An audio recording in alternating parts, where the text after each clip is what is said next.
Hi guys! Welcome back to my channel. So in this video guys is magre-review ulit tayo ng isang lending application.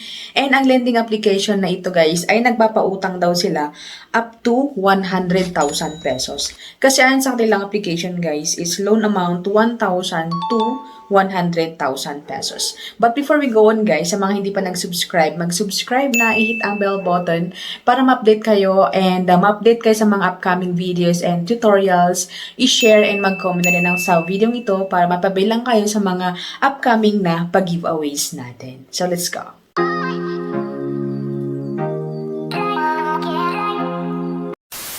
Welcome and welcome back to my channel. So in this video nga guys is magre-review tayo ng isang lending application na nakapagpapautang daw up to 100,000 pesos.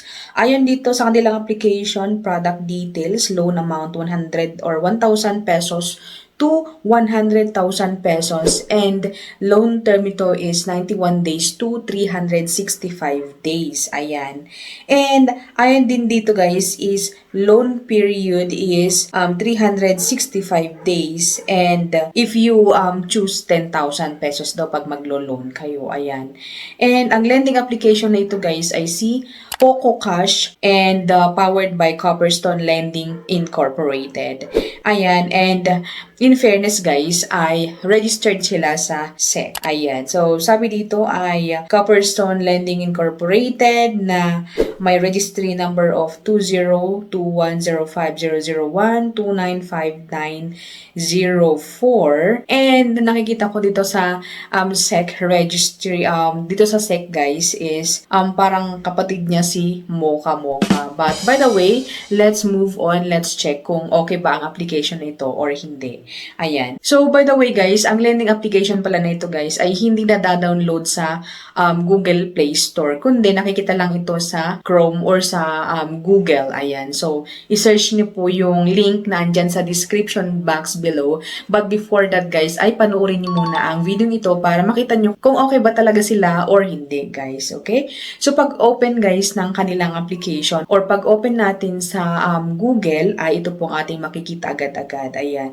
Maximum amount pag first timer is 5,000. Sabi dito, simple loan or simple online application to get loan quickly. Ayan. So, fast, low interest, and safety daw po sila. Sa baba niya guys, kung pansin nyo, sabi dito, 30,000 maximum loan, timely loan, and repayment. Loan tenure up to 360 days. Ayan. So, click natin yung submit para makapag-push through tayo sa loan. Ayan. So, sabi dito, hi, we offer you the best selected. Okay? So, maximum of 30,000 pesos daw dito. Pero, ang loan cycle nito is 7 days. Hindi pa po na-unlock yung 91 days and 360 days. Siguro nga kasi first timer po tayo. Ayan.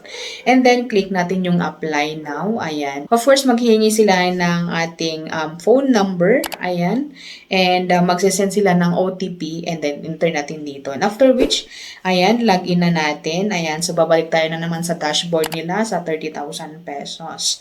Ayan. And then, click natin na naman yung apply now. So, ayan, apply now. And then, dito tayo. So, authenticate. So, dito sa authenticate, sabi dito, find out your maximum loan amount in just 4 steps daw. Ayan.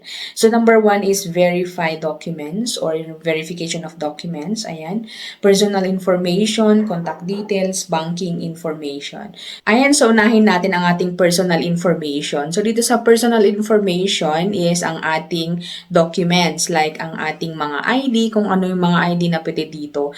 So, pwede sa kanila si UMID ID, SSS, ayan, TIN ID, passport, voters ID, national ID, PRC, postal, driving license, health card, and pag-ibig. Ayan. So, next is ang ating pa-picture, front and back ng ating picture, guys. Okay? Ayan. So, pa-selfie ni Mayor, of course, hindi mawawala yun, guys. And next is, tatanong nating personal information. Ayan, ating last name, first name, middle name, ayan, date of birth, gender, marital status, number of children, educational level, monthly, basta yun na, guys. Ayan, andyan sa screenshot. And then, next thing is, ang ating bank information agad-agad. O, diba? Ang bilis. So, bank information, ayan. So, yung ating disbursement channel. So, meron dito yung e-wallet and bank transfer. So, confirm lang natin. Ayan, tap natin yung confirm. And yun na nga guys, at dito na makikita yung ating first ever na loan kay Poco Cash. So, sabi dito, maximum loan, ayan. So, 3,000 pesos yung approved na loan. And loan cycle nito is 7 days. Ayan, and try natin i-click yung submit para ma-check natin yung mga binawas or kung magkano yung dagdag sa 3,000 pesos. Ayan. So, after 5 minutes, ay approve na agad-agad ang ating loan. Ayan, so makikita natin sa screenshot dyan na loan application, 3,000 loan amount nito, and application fee, may babawas silang 600, management fee, 600. Ayan, so ang total na marireceive daw natin is 1,800 and meron silang overdue rate na 8%. Ayan, so ang laki guys, di ba? So loan cycle 7 days, repayment amount 3,000 pesos. So ayun na nga guys, 3,000 pesos ang ating loanable amount dito, and pag magbabayad tayo is 3,000 pesos din. Pero meron siyang bawas na 1,200. So ang marireceive po natin is 100 or 1,800 pesos. And loan term ito is 7 days. So, ayun guys, though registered po sila sa SEC, ay hindi ko siya may re-recommend. Pero nasa inyo pa rin guys, hindi naman tayo pare-parehas kung magkano po ang ating approved na amount kay Poco Cash. Ayan. So, that's it our video, and hopefully na nakatulong sa mga naghahanap ng mauutangan ngayong 2024. So, ang dami mga naglabasan guys na mga application ngayon sa Android or sa Google Play Store. So, mas maganda po na manonood po tayo ng mga review tulad nito para makita na natin kung legit ba sila or hindi. So, that's it our video again, and hope to see you on my next video. Bye!